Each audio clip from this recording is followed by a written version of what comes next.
I'm Adam Britt with QB365, and this is episode number 3 of the breakdown. You can obviously see we're in a different venue right now.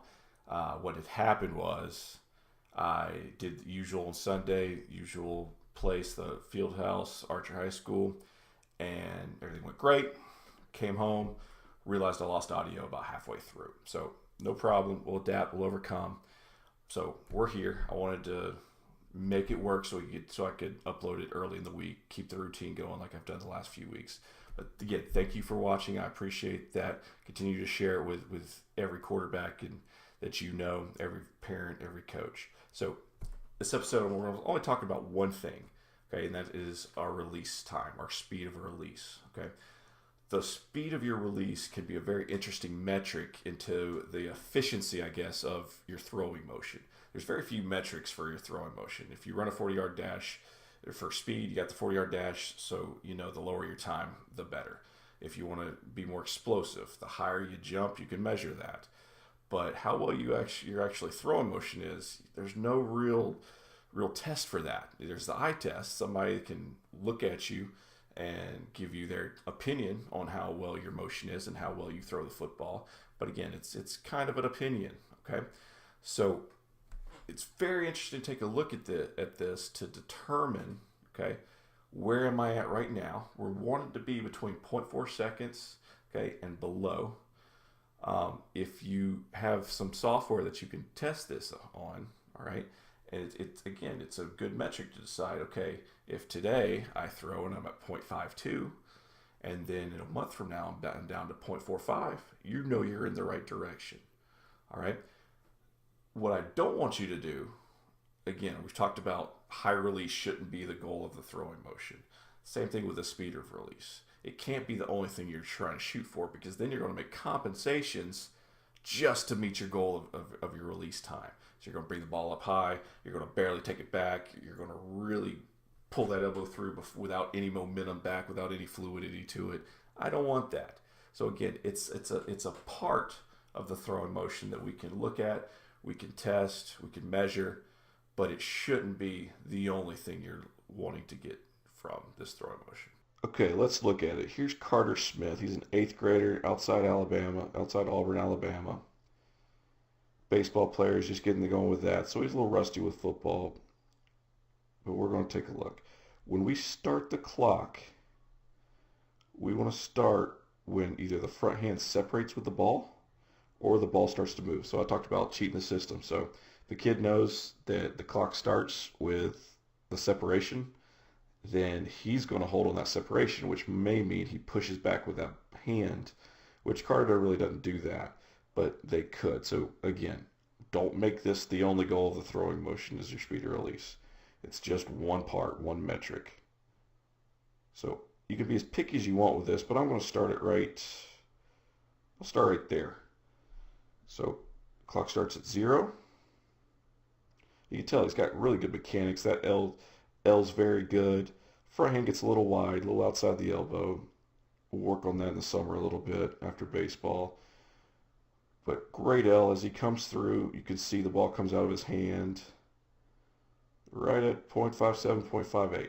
Okay, so we need work there. All right. Let's look at what he could do a little bit different and what we worked on. Couple things here. So a few ways to do this. Obviously we talk about, well, if the clock starts at separation, let's delay the separation. So sure, I would rather him start to drive a little earlier. And you could tell what's hurting him a little bit is that back foot's gotten a little farther outside of his hip than I like. So he's kind of sinking back into that foot as he separates. So we definitely don't want to be going backwards as we start the throwing motion up top. So ideally, let's get better alignment with that back foot closer to the hip so we can start to drive before we separate the ball in the front hand. So you can kind of see his weight's going back while he's bringing the ball back. What we want to get closer to is a push off the back foot, and so the power is more here and up and then through the arm instead of just the arm separating and coming back through. The next issue you see, again with the timing, is watch his front foot. Front foot hits there. He's already at the L position. Okay. Again, ideally, we want the front foot in the ground about in here, because now the arm doesn't have to delay the force and the movement to the target.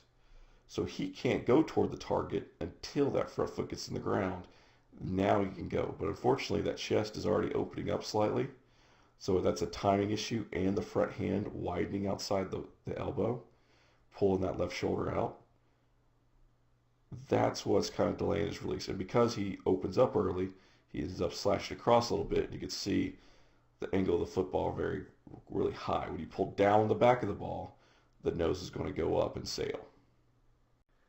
And now here, his last video we did, it's about an hour later. So for about 45 minutes, all we really did was focus on driving off the back hip better, not sinking into that back leg quite as much. Still does it a little bit, but we're not going to get perfection in an hour. And then getting the front foot in the ground faster so his arm could come through, not just sooner, but quicker. More acceleration and earlier. So let's look at where his speed is here. I'll start, I'll make it harder on him. Right there. So start the clock. Positions are still pretty good. He actually doesn't get his front hand quite as far in front now. We just touched on that a little bit. And the ball's coming out of his hand at about 0.47. So he's about a tenth of a second faster.